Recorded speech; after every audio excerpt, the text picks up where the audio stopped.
very different, the volume control for this microphone and the volume control for that microphone. Hi, everybody. My name is Aaron Rosenblum. I'm the Health and Science Librarian here at the Portland Public Library.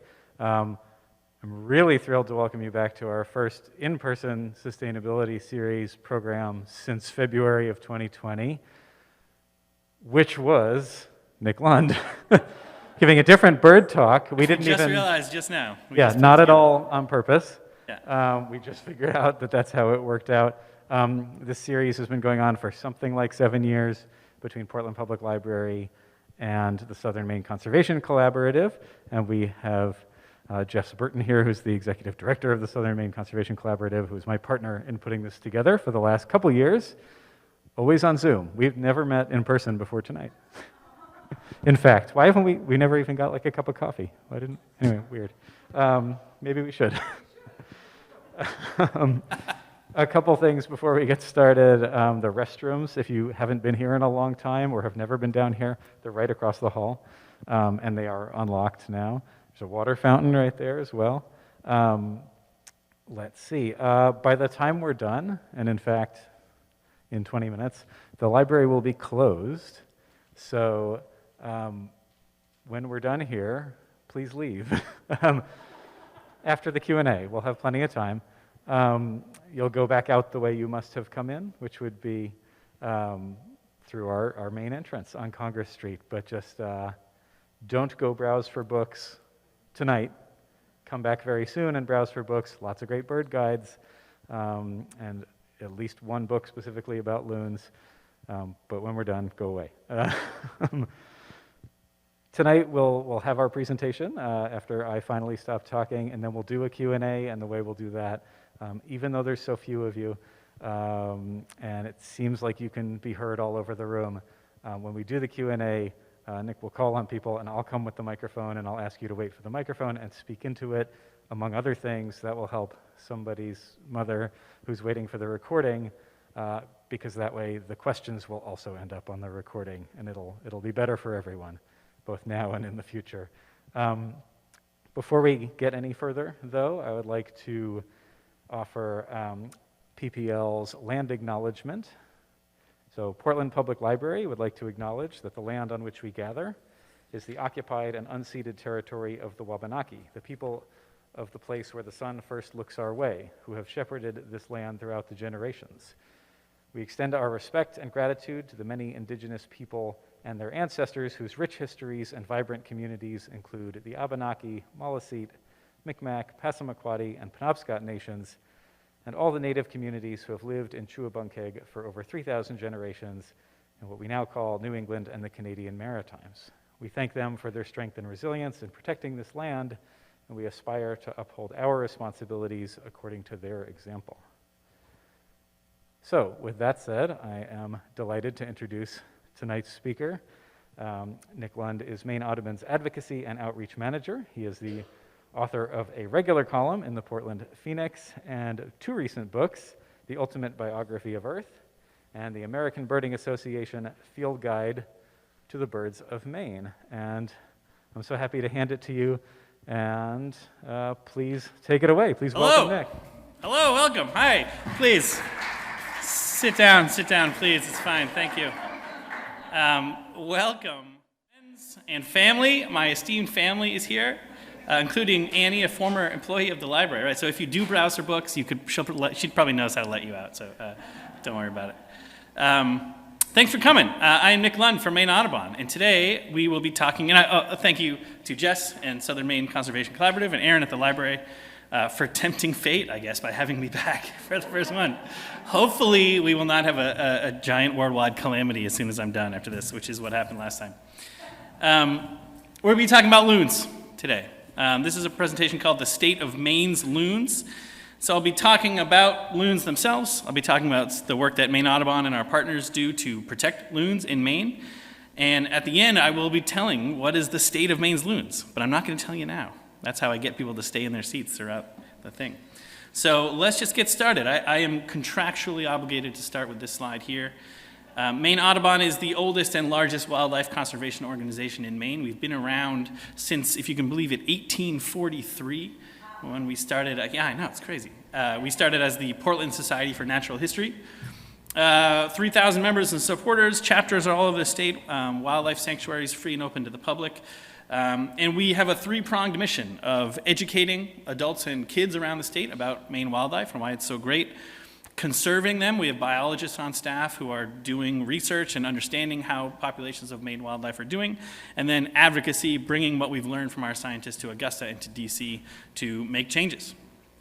MaineAudubon.org, if you'd like to join, we'd love to have you. Oh yeah, let's start right here.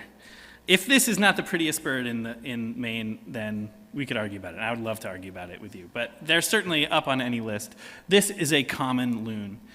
Nothing common about it, really, but that is its name. And I just want to start by saying what a beautiful bird this is. This is one of the reasons that everybody loves it. It's such an iconic species in Maine. We have that this high breeding plumage here with that iridescent black sheen on the head, that bright red eye, that intricate necklace pattern of white on the neck and the sort of chessboard back. It is a stunning bird and one that is in our hearts. It's one of 5 species of loons found in the United States. This is the only one that breeds here in Maine. They also spend their winters here, along with another species, the red-throated loon, which we're not going to talk about, but this is a real Maine bird. And it's one that we've sort of taken as a symbol, right? It means more than just sort of a bird, but it's sort of a symbol, especially of our lakes and ponds in Maine. These are some of the signs that some of my colleagues have seen in their travels around the state, and you can see that the loon is sort of, it's a bit of an icon. Here's the brewery in Lake St. George, just a pretty cool one. Sometimes these signs have nothing to do with sort of the environment or a natural world at all. I don't know if I approve of a driving range. If you're playing golf, please don't hit balls at loons, all right? That's my job as Maine Audubon. But anyway, this is just to say that, this species means a lot to us as Mainers.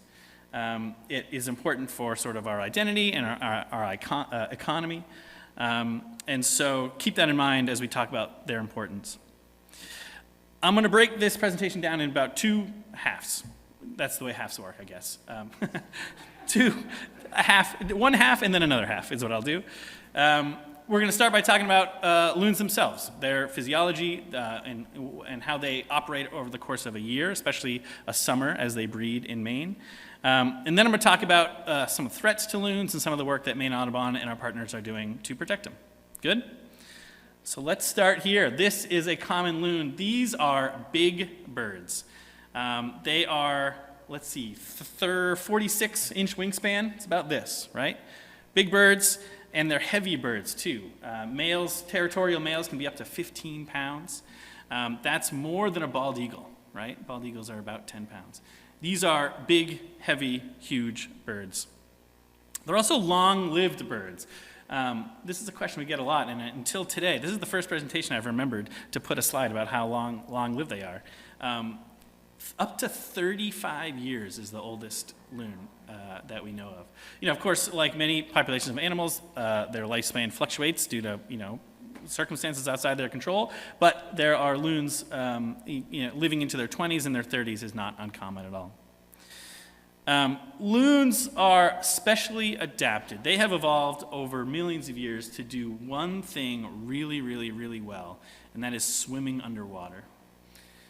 This is the skeleton of a loon, and a couple things to point out here. One is those feet on the back. Look at those things, huge.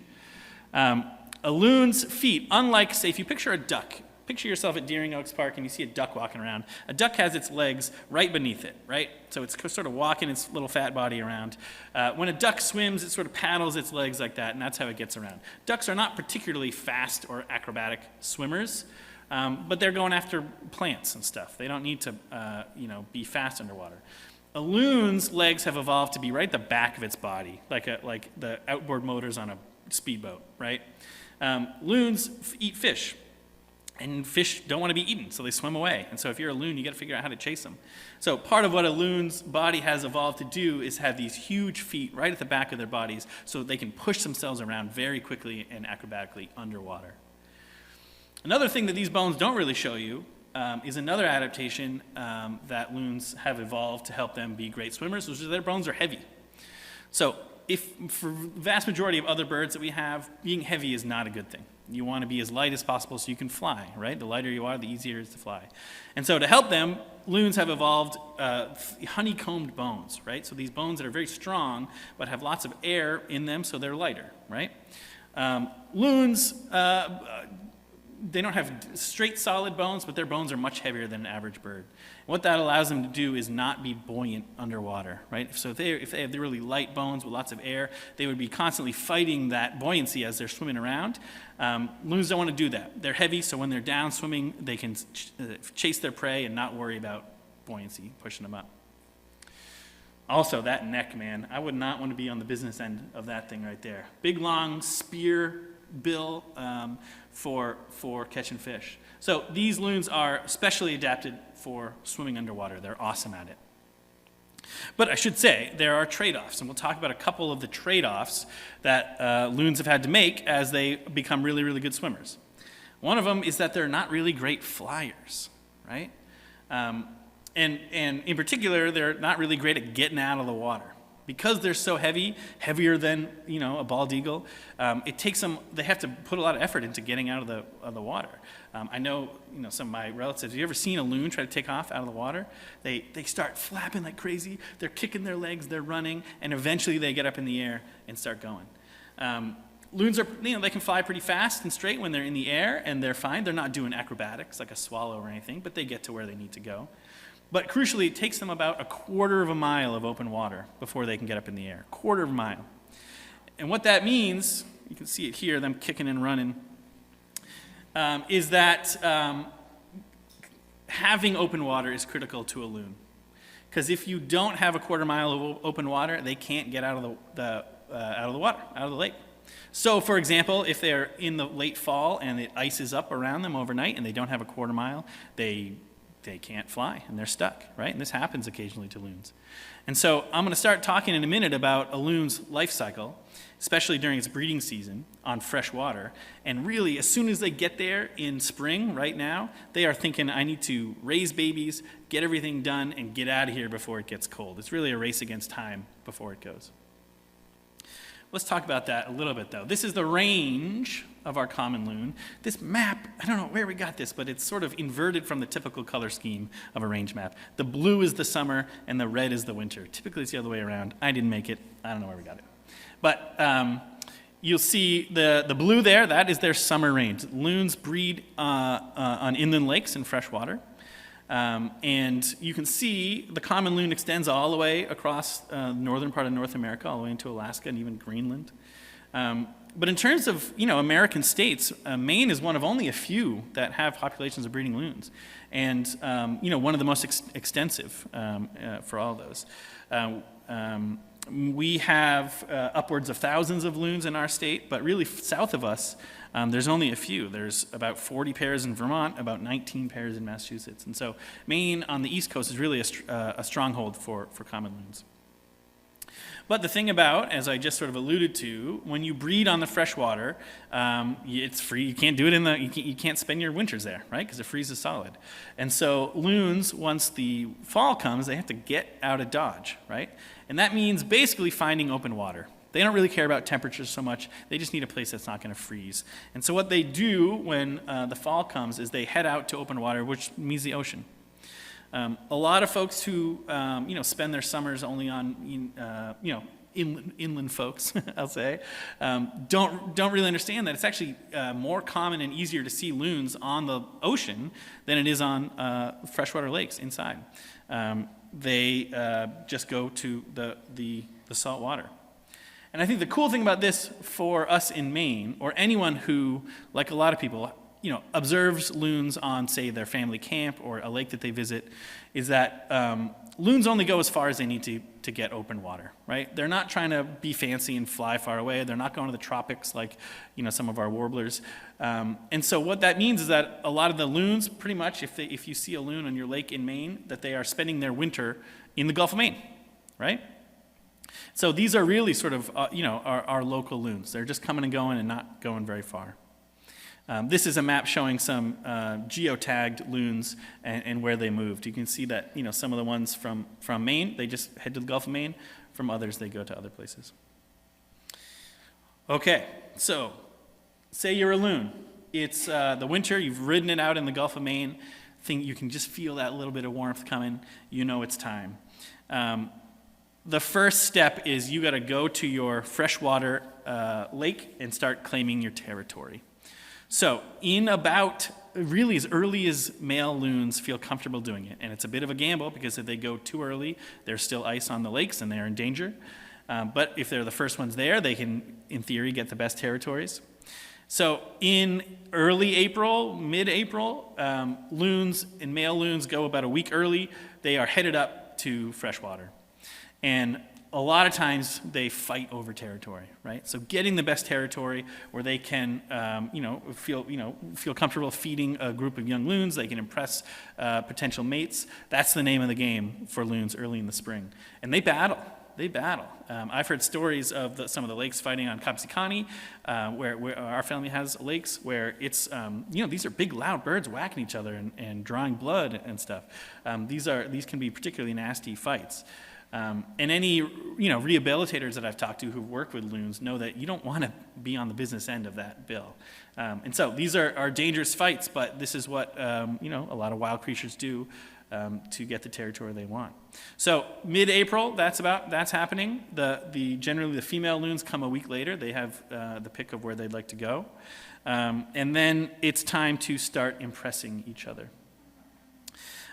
Loons and male loons do a couple things to try to impress potential mates. One is they call. And through this program, I will be playing a couple sounds here. One of the calls is called the yodel call, right?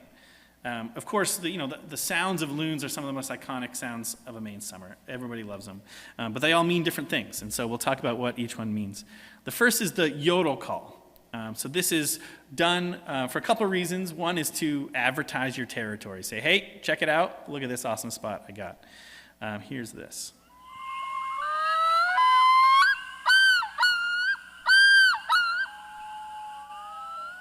You gonna hear that?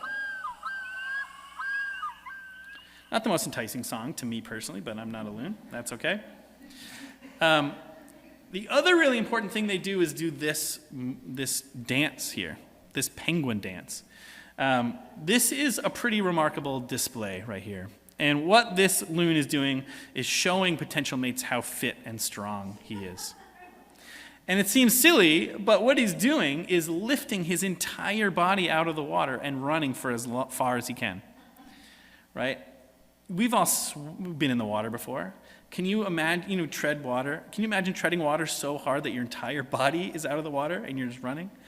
You'd have to be pretty strong to do that, right? That's what this loon is doing. He is kicking his entire body up and then running to show a potential mate that, look what I can do. If I can do this, you should have babies with me, right? Pretty cool. Crucially, both of these, the sound and this display, are also done to try to get when they're being threatened. One thing we'll talk about a couple times during this presentation is when you, as a human, might get an indication from a loon that you're too close. If it's doing this at you, you're too close, right? This is a loon trying to tell you, don't mess with me, I'm too big and strong. You don't want to do that.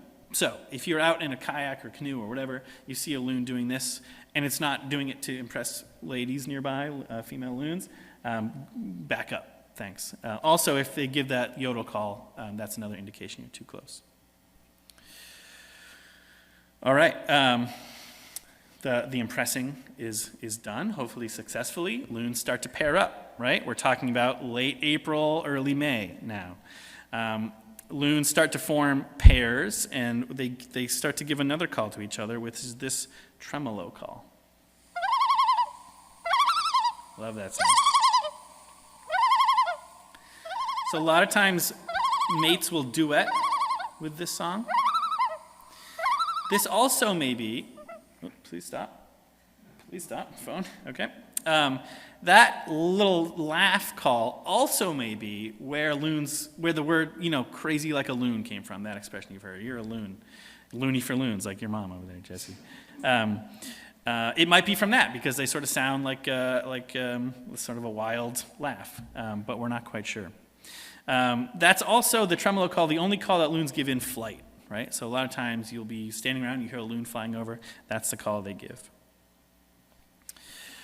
All right, loons are pairing up. So we are in May, hopefully, by now. Do loons mate for life? Not necessarily. Loons, the female loon is all about that territory. And they will stick with the loon that owns that territory forever long they own it, right? Usually that's about 7 years is what scientists have found, good long time. But if there's a fight and the loon who had that territory is ejected, the female will be like, it's been fun, but I'm gonna stick here. So they don't stay together from territory to territory. But they will stay together for year after year. So if you do see a pair at your lake, although males and females look alike, it's probably the same year after year. And also, critically, loons will return to the same lake year after year, if they can. That includes young loons. If there is a territory available for them, if they can do it, they will, certainly adult loons will try to get the same territory every year. And then young loons will return to the same lake, if possible, or a nearby lake. So if you are watching, decades of loons on your lake, you probably are, although it's hard to tell, seeing the young that were raised years prior coming back. I should have said it takes 4 years for loons to grow up enough to come and breed. So for the first 3 years of their lives, young loons are just kicking it on the ocean. They're like, I don't want to fight with anybody. I can't do the penguin dance yet. I'm going to stay out on the ocean where there's plenty of food, and I'm going to hang out here. So after 4 years, then they are big enough to start breeding. Until then, they're all hanging out near Peaks Island or in these sort of gangs out on the ocean. All right, so we're paired up. Now it is time to have a nest and lay some eggs. Another thing that loons gave up when they became really good swimmers, and especially when their legs evolved to be right behind their bodies, is they gave up the ability to be good walkers, right?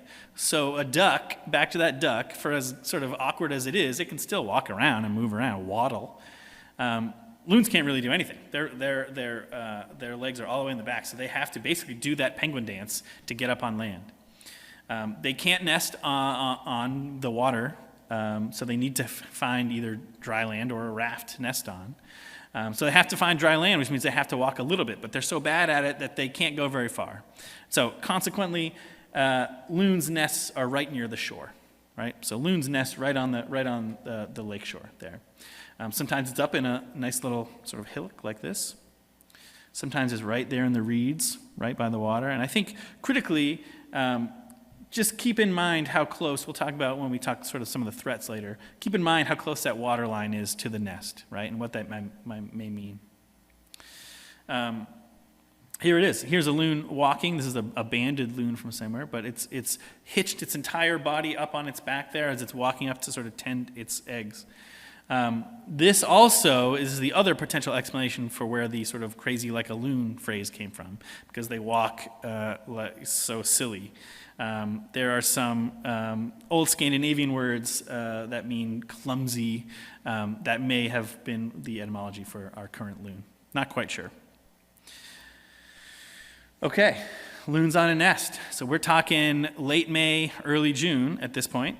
How does it work? Both males and females incubate the eggs, which is not necessarily the way it is with all birds, but both males and females do it.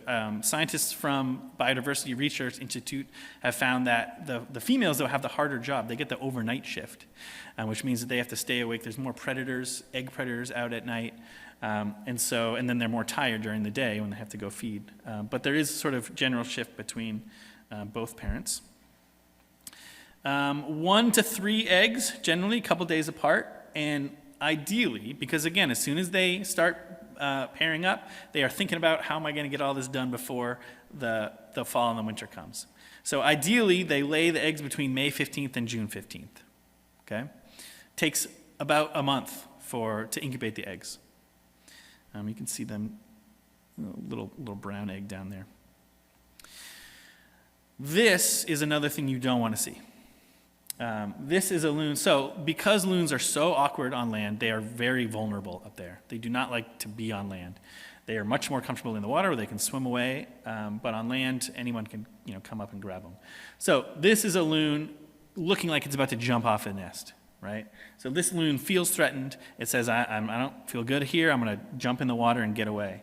Abandoning the eggs, right? Don't want that to happen. So if you see a loon on the nest and it is giving you this the neck stretched out posture, back off right away because you don't want the loons to bail out. Okay, it's a little hard to tell, but there's a little baby loon sticking its head out of there. Generally, again, between June 15th and July 15th. Loons are only able to raise one set of chicks per summer, right? Because we're racing the clock. It's just hard to do more than one. But if a nest fails, they can try again for as late as August 15th, which is, really pushing it if we're talking about we need to get these loons to the point where they can fly, because the babies need to fly themselves off of the lake. So getting to the point where you can fly, that's the goal. As late as August 15th is when they can try to do that, to pull off a successful hatch. Here they go. They fight like crazy. The loon biologists I know say that loons are very aggressive with each other right out of the nest. Not really sure why. This looks like playful bantering, but I've been told that this is just like a drag-out sibling fight. So that's the way they go. Again, Susan, our loon biologist, said that this wasn't one loon putting its head underwater to look for food, but just trying to get away from its sibling, who was just yelling at it. I think Tim and Ann know that. Me and Alex have experienced some similar things like this. These loons are about the weight of a stick of butter when they hatch. They can swim right away. But swimming is kind of dangerous for a little loon like this, right? They are susceptible to predation from above, from eagles and other birds of prey, also from big fish from below, right? So not the safest place for them to be, just scooting about. So what you see quite often is getting a ride on the back there. Yeah. So this is the safest place for all involved. They get to surf on the back, they get to grow, and everybody's safe. So when there's a family of loons out, they have some new calls. One is sort of an interfamily call, just a simple hoot call. This is in the birding world what we call a contact call. So a lot of birds, especially when they're in pairs a lot, they give a little call to each other just to be like, hey, you there? Still there? Still good? And that's essentially what this little hoot is. This is just a little family check-in.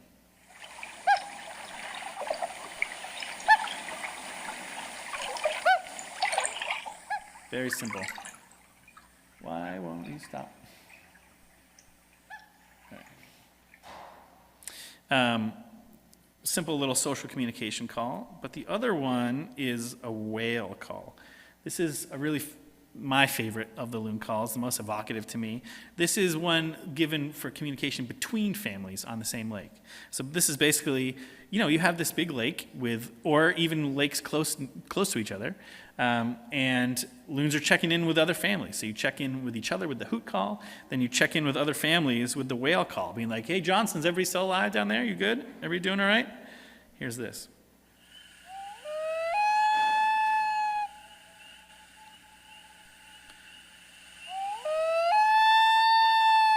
You hear it given a lot at night.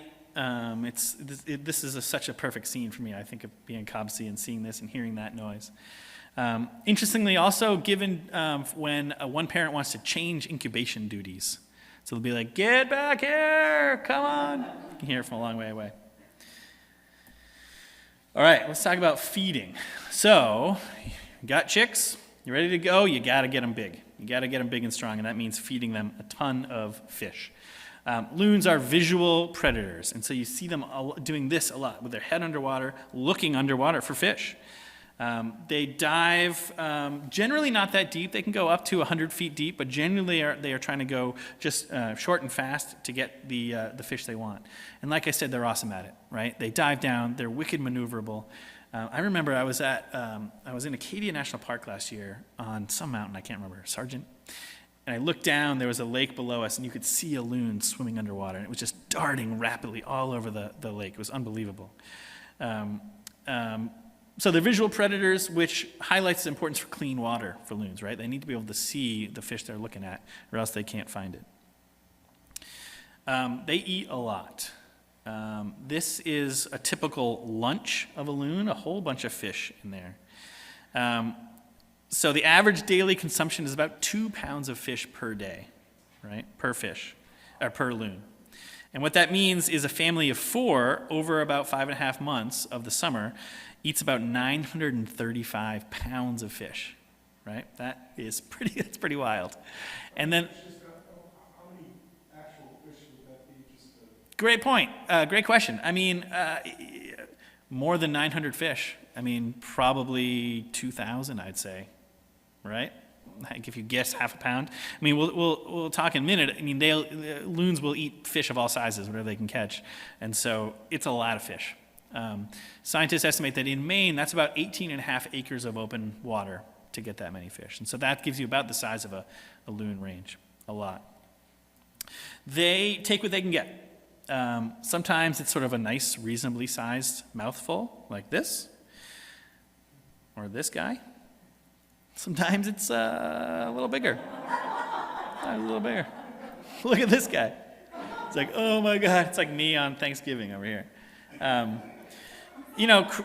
Critically, this is important, is that loons don't have hands. Okay, is that news for anybody? They don't have hands, which means they can't use a fork and knife, right? They don't have talons like an eagle to help them shred stuff apart. When a loon catches a fish, it eats it whole. It turns around so it goes head first, so the spines don't stick in its belly, and they just slurp it down. Sometimes it's easy. Sometimes for the fish like this, and I've seen this, they have to lurch. Imagine having a hamburger in your mouth, and you can't use your hands, but you have to just like jerk your body until it goes down. That's what this loon is doing. But a fish is a fish, and a meal is a meal, right? So that's what they're trying to do. And they feed their babies, right away. For the first whole bunch of weeks of its life, baby loons are dependent on their parents for all their food. At the very beginning, that could be arthropods and aquatic insects. And they start small, right, with these little guys, sometimes little delicious bite-sized morsels here. Sometimes it's also big fish. I really like the proud look on that parent's face right there. The chick looks a little overwhelmed. But the chicks are growing up, right? So over the course of the summer, it's just feeding. Chicks get bigger. You need to get as big as you can. So you can see already from that little stick of butter puffball from the very beginning, we're getting a little bigger. And we're getting a little bigger and longer. And we're starting to enter our puberty phase here. They are molting some of the brown down on their head, their forehead, and their chest. They're losing some of that those young feathers, stretching out our wing feathers, right? So again, the complete name of the game for loons is to learn to fly, and so they put a lot of effort into that. And I think my Uncle Alfred has some really cool stories of watching loons practice flying on some of the lakes that we were at, because that's what they got to do. They're getting bigger. So this is about August, I'd say. They're getting bigger. And they're continuing to molt. You can see, especially here, a lot of the scalloping juvenile feathers coming in on the back. You can see the bill has changed color. Just some sort of like that weird, awkward mohawk there on the back, and some feathers on the butt. They're still sort of mama's boys a little bit. And don't want to give it up. But you can see that this loon, I guess there's some down feathers on the back, but is almost full stage. And this is a young loon that's about to fly south for the winter. And here's what they look like in the winter. I think this is really important too, because when I mentioned that a lot of people don't remember that loons are very common on the ocean, it's because they don't look like we think of them. They don't have that colorful black and white plumage. They have this. It takes a lot of effort to grow really bright, beautiful feathers. And, these young loons aren't trying to impress any mates, so they don't really need to look so sharp. And so instead they have this sort of brown and white plumage. And this can be confusing for birders who are accustomed to the black and white. But if you see that big bulging forehead and that huge, scary bill, and unlike a cormorant, say, which this bird may be confused for, cormorants usually swim with most of their body underwater. Loons have a lot of their body above the water. So this is a common sight throughout the winter. All right, that is the loon's life cycle in Maine. But now let's talk about some of the things that Maine Audubon and others are doing. Maine Audubon knew that this was an iconic bird, but we didn't know how they were doing, right? So in the 80s, early 80s, we looked around and said, like, everybody loves loons, but are they doing okay? Are there threats to them? What are the threats? What can we do about it? We didn't know. So since the early 80s, we've had a number of concerted efforts to understand and protect loons. So we'll talk about them a little bit. The first is our annual loon count. Joe Biden does not help us out. This is not Joe Biden. It does look like him. The first thing we wanted to do is that we need to take a snapshot of loons in Maine. We need to know where they are and ideally year after year how they're changing. And so beginning in 1983, we started the annual loon count, which is simply getting as many volunteers as we can to go out during one certain day of the summer and give us a count for all their loons, right? That has turned into about 1,300 different volunteers in Maine, counting over 680 different water bodies. This isn't the best map right here, but this is a sampling of the blue ones are all the water bodies that we have folks out on every year to get a snapshot of how the loons are doing. And we can compare that, since we've been doing it for 40 years now, we can compare year after year to see how the numbers are changing. I won't tell you how it is. Again, I'm saving that for the end. But that's one of our projects to understand how they're doing. We wanted to know their threats because there are a lot of threats, right? Loons are threatened by egg eaters, like this snapping turtle. Snapping turtles also eat chicks if they can. Weasels love to eat eggs. Pickerels and pikes and big old fish will eat baby chicks from below. Bald eagles. Bald eagles are actually a growing threat to loons now. We have wonderfully seen a marked increase in the number of bald eagles in the past 50 years. Those bald eagles are hungry and they are harassing loons. Anybody hear the famous story a couple years ago of someone found a dead bald eagle and said, "What the heck's going on here?" And it had a big piercing through its heart. What they think of was that eagle was harassing, trying to probably get a chick, and the adult loon just pierced it, just speared it in the heart and killed it. So I would have liked to have seen that, I guess. Raccoons eat eggs. Skunks eat eggs. Crows eat eggs. Dogs just sort of bumble into them and chase them and do dog stuff around them. People in boats get too close often. Seaplanes and boats can actually cause blunt force trauma by striking a loon. When loons are underwater, they come up, they don't see what's around them, and if a boat is intersecting them or a plane intersects with them, then they can get injured that way. And also fireworks, right? Birds don't celebrate the 4th of July, they don't know it's coming. And so all of a sudden they're sitting there on the night of this beautiful summer night, and then bombs go off like crazy, sometimes right above their nests. It's a very scary time for a loon, right? So a lot of threats right there. Climate change is a threat, of course. We are on the southern edge of loon habitat right now, right? Loons do not like it further south where the water is warmer and the water is not good for them. The temperature needs to be cooler, need to have a good water quality, and the sort of habitat, the lakes and the trees around them need to be appropriate. And that stuff, as we know, is shifting north. This is a snapshot from the National Audubon Society's climate change program. This is a report they released a couple years ago, modeling climate change out.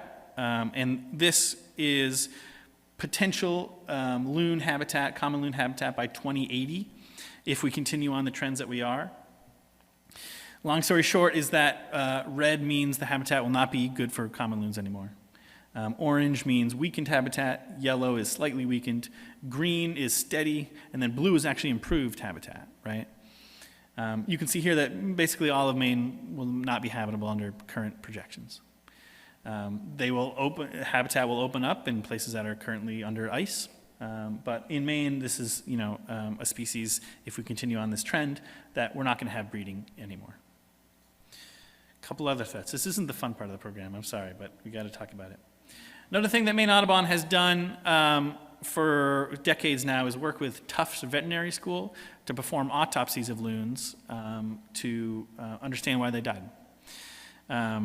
We found a lot of causes for that.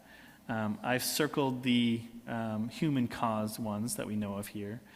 That includes blunt force trauma, that's like being hit by boats and things, gunshots, and lead poisoning. We'll talk about each of these a little bit. Monofilament line. Fishing line is very strong and very confusing to a bird.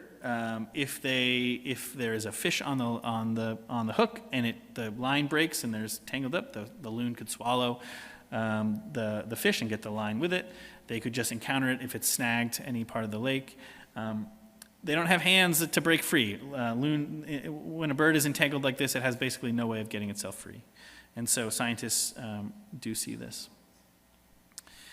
I mentioned loons have to nest right close to the water's edge, right? And so we are very worried about washout. So as there is any type of large wave, but especially waves caused by boats near nests, that wake produced can wash nests out. Simple as that. Maine Audubon and our partners have worked for decades to improve relationships with lake associations across the state. People who live on the lakes don't want their loons hurt, right? It's easy. And so this is a message that transports really easily. We have wake laws in Maine, and a lot of lake associations will mark nests off and have signs that say, slow down when you get here.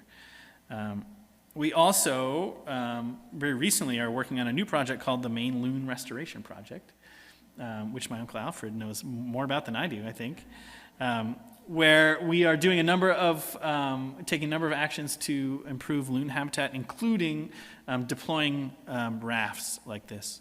The benefits of rafts like this is that they can ride out waves a little bit better. We can place them in areas we want. So we are training volunteers to construct these rafts and encourage loons to take part. So we had lead poisoning on there. How does lead get in the bodies of loons? It's kind of weird. Again, loons don't have hands. A lot of the loon problems comes down to the fact they don't have hands. Maybe we should do something about that. They don't have hands. So how do they chew their food? They can't chew their food with their teeth, right? So what loons and a lot of other birds do, they have these special organs called gizzards in their bodies.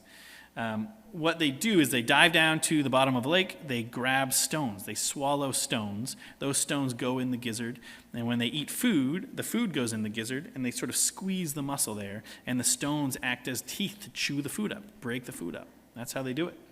And so they dive down and they pick it up.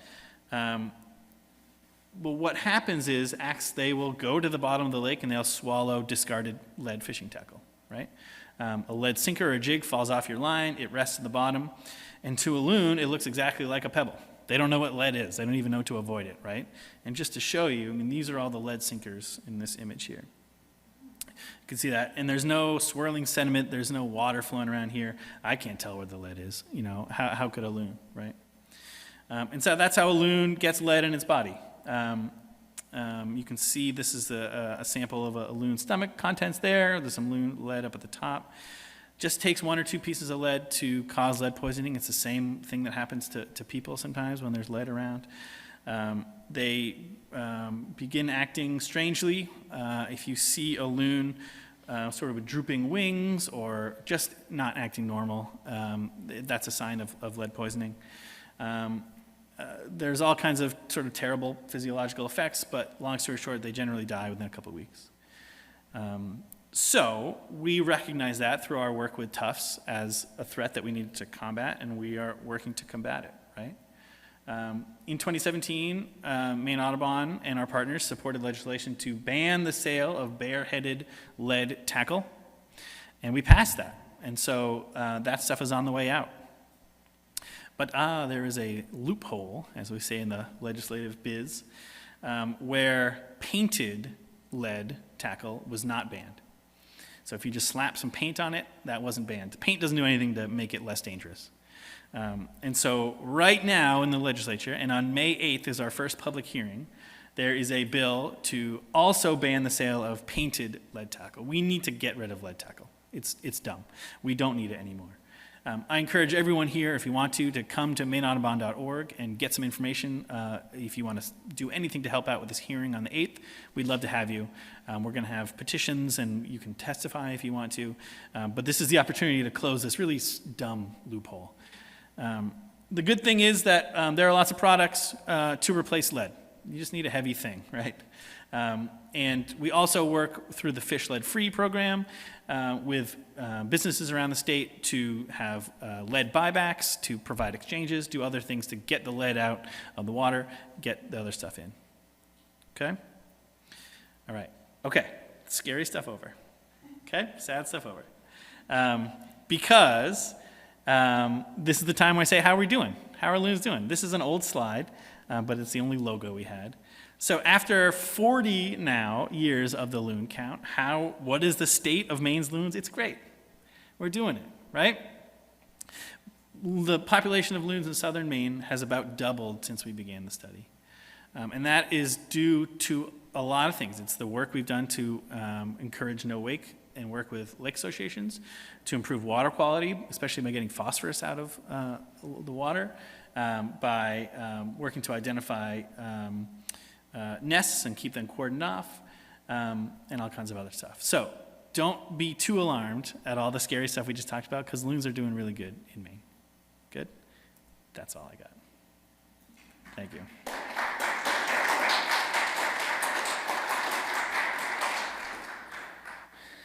Any questions?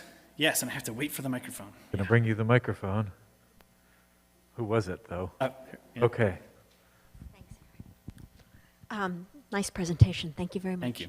I actually have about 3 questions, but I can ask them pretty quickly. I'll start backward. Why do we even have this lead?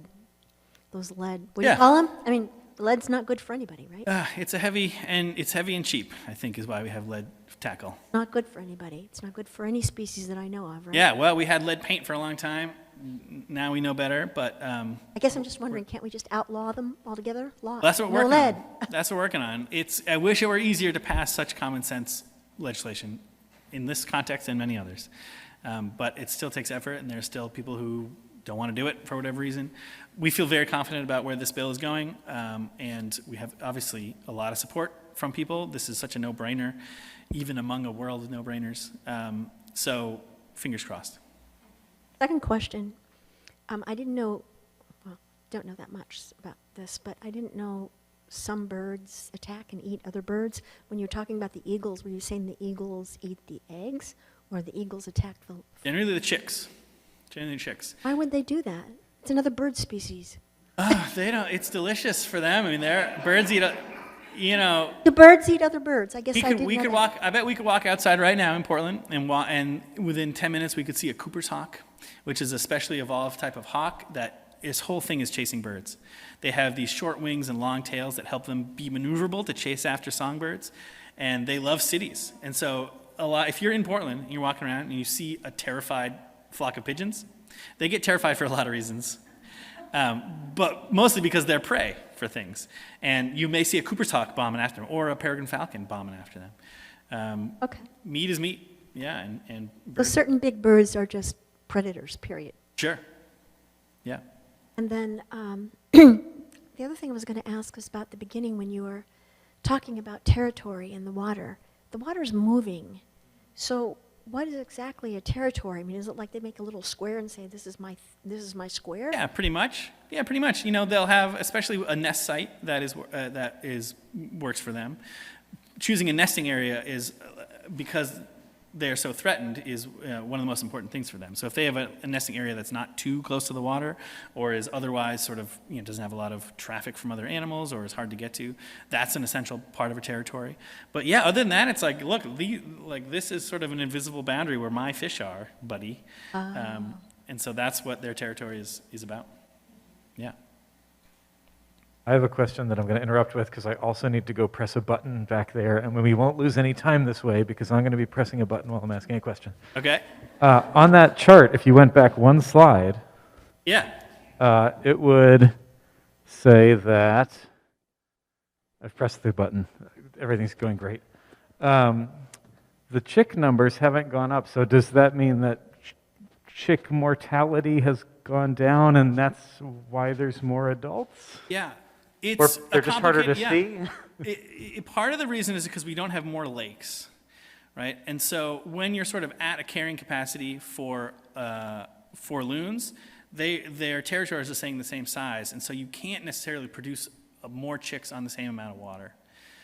You can have more adults, and they are either sort of bacheloring or not, or continuing on to somewhere else. But because we're sort of at a carrying capacity, you could say, for the lakes that we have, that the number of chicks is not going up. I could tell you the scientists would like to see those chick numbers go up. And certainly the year-to-year fluctuation is just sort of normal variation.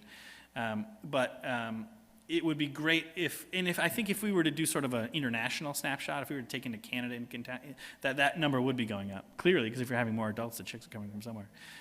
But that's mostly due to the fact that we only have so many places for them to grow. I would say, too, that this number does not take into account northern Maine.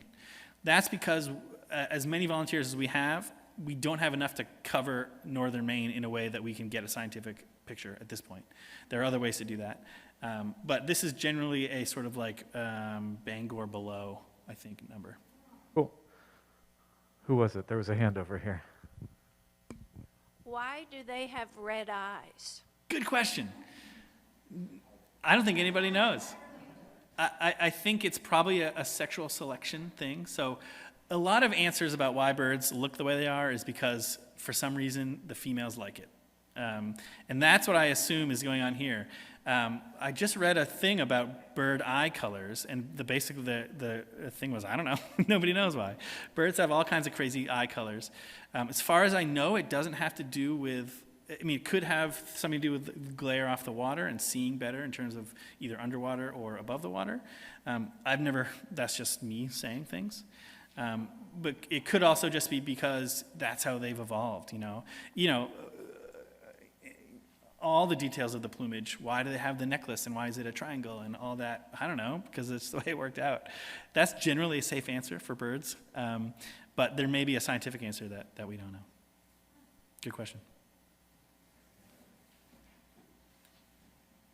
Can the loons be identified by the neck pattern? Nope.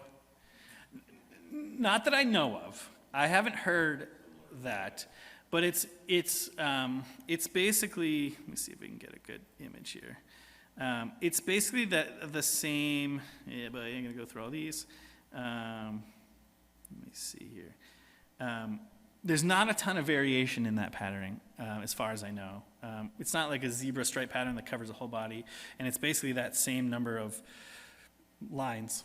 I would encourage you to take some pictures and start looking at them, and then publish a cool study about it. Because I don't know, maybe you can, but I've never heard that. Second question. Yeah. Knowing how, our loons, the loons in Maine will fly to the ocean up here, but I grew up in Michigan, so they'll fly down to western Florida. Yep. In the ocean down there. Do they have different dialects? Good question. I have not heard that. My understanding is that all common loons sound alike, but folks who study birds of all kinds know that there's tons of variation between regions. And so I bet the answer to your question is yes, but I have never heard of that. These loons, they do mix.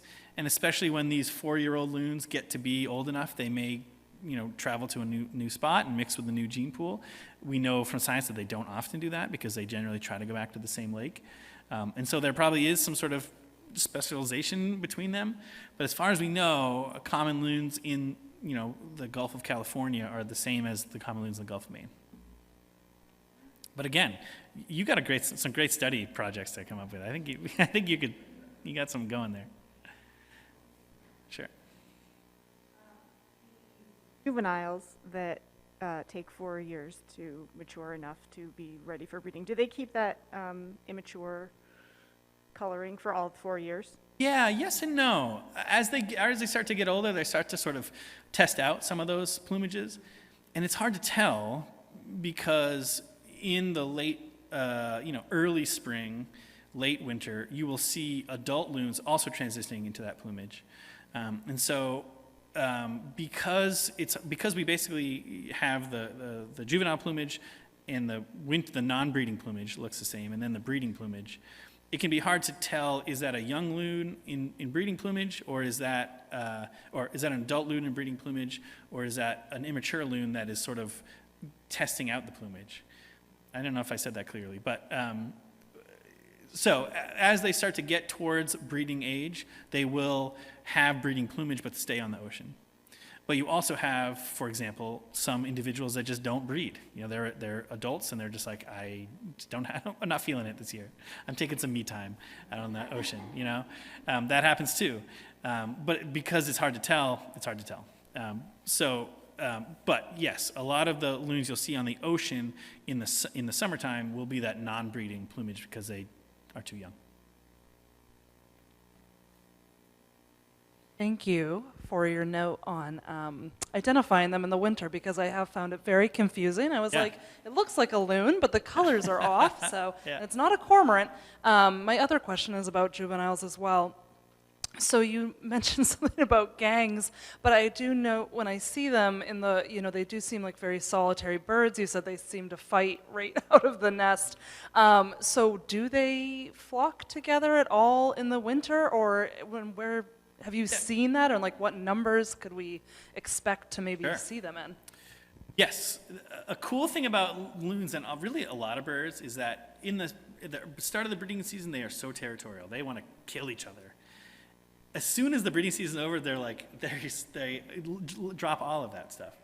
And so you can see groups of, especially young loons in the summertime, especially further out to sea. In the winter, a lot of loons, they're right next to shore. You see them from docks and stuff. But if you get on a whale watch boat, sometimes you'll see flocks of loons together hanging out farther out to sea. But also during fall migration, so you see here, once the breeding season is over, they're like, my kids are fine, we're empty nesters now. They let their hair down and they get together. I know on Cobbessy, where we go in the fall, often we see groups of 20 plus loons all hanging out together, diving, wreaking havoc, underwater. If you're a fish, you want to get the heck out of there. But even in the spring, remember we saw that group this past spring? I don't even know what that was. We were on the lake this past spring when it's high territorial time, and there was like 20 loons together. We don't know what's going on. And this is the same with a lot of different birds. Outside of the breeding season, they want to be social, they want to hang out together, and they do. But it's really just that early spring that is not the time. I have a related question, and then we'll get right over there. In the summer, I see loons close to shore, and they look like adults based on their plumage. Would you guess that those are ones that are taking the year off, or that they have a freshwater territory? Someone else is watching, their mate is watching the nest, and they've gone to seawater to, get some saltwater fish to eat for the day, and then... Yeah, as far as we know, breeding loons won't leave that lake. They have to be with their chicks, and their chicks can't leave. Those are probably loons that are growing up but aren't quite ready to gather territory yet. So they are like... I don't know, what's the like a metaphor? They're putting on a suit, and they're like, I'm a suit guy. And you're like, well, you're in high school, so you're not really that cool, but you got to try it on. Right. And so that's probably what it is. But there also is some number of loons that just don't breed.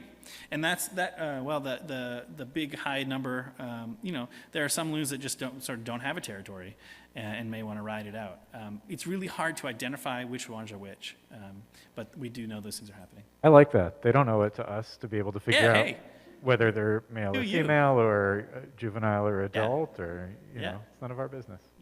Maine Audubon, why don't you leave the loons alone? Yeah.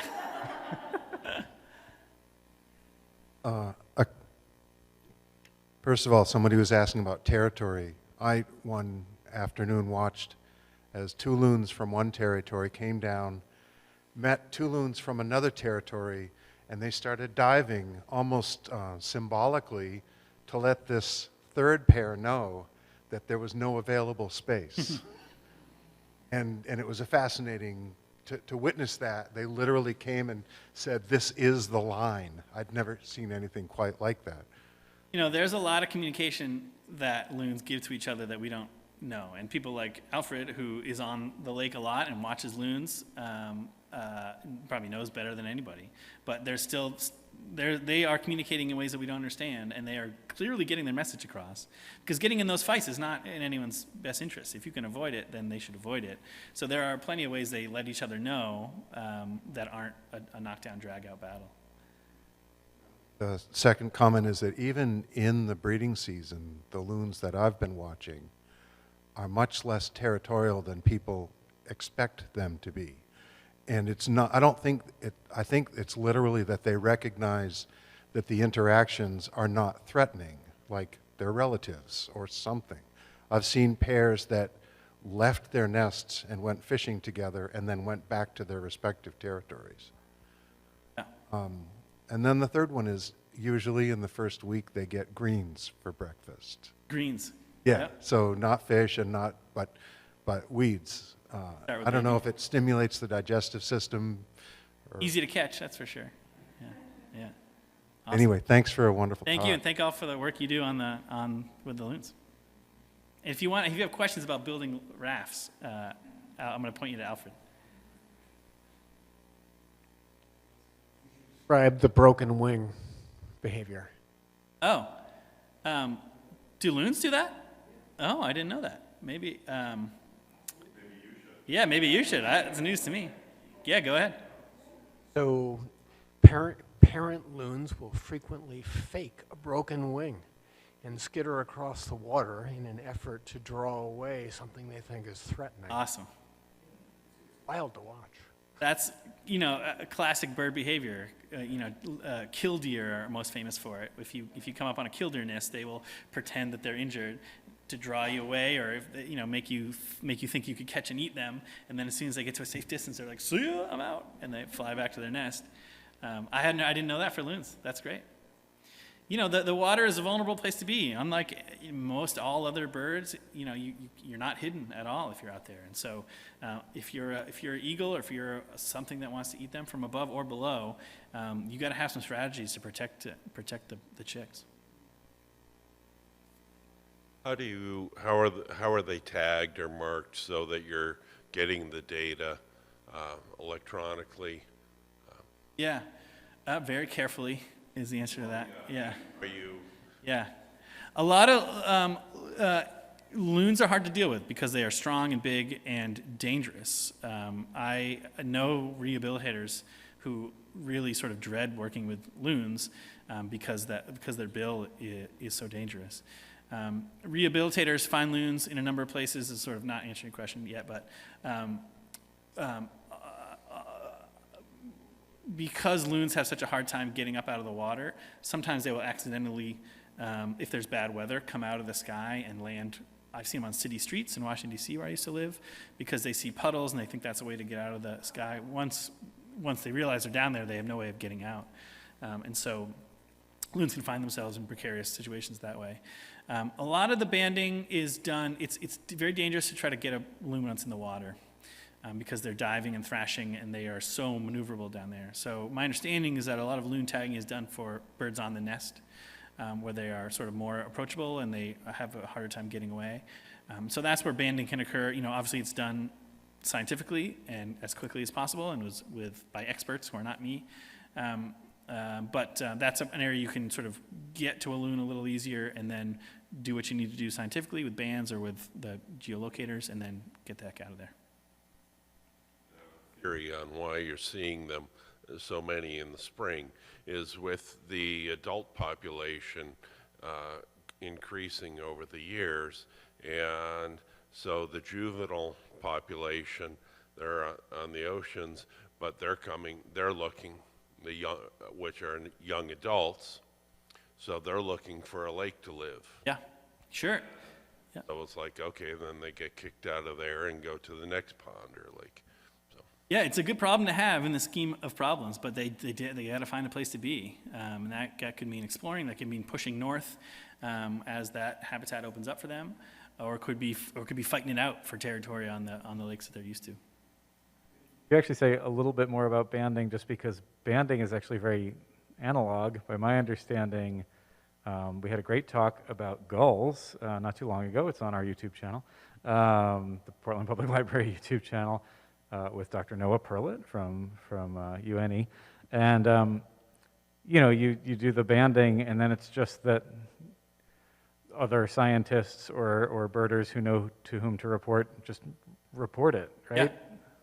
Scientists or anybody. Me as a birder, or you all as birders, or anybody, if you see a bird with a band on its leg, it can be really hard to get a photo.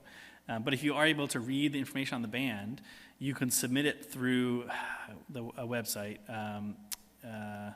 U.S. Fish and Wildlife Service website, and put in the information, and they'll send you a little certificate saying, hey, that bird that you saw that was banded on this lake in this place on this day by this person, and if possible, it was also seen in this other part of the country, and then you saw it. There are banding studies happening across the state and the world right now all the time. And there's a banding station in West Falmouth that BRI, Biological Research Institute, Biodiversity Research Institute, does a lot of loon work in Maine. And they tag some loons. So if you see a banded gull, loon, songbird, you name it, do your best to try to read that band and remember it, and then submit the information. It really helps the scientists, and it's cool for you too. Other questions? And if not, we can thank you so much, Nick, for helping us get back into in-person programming. So we'll be back on May 23rd with a panel discussion on some different trail systems and issues facing trail systems in the region, and we hope to see you for that. Thank you.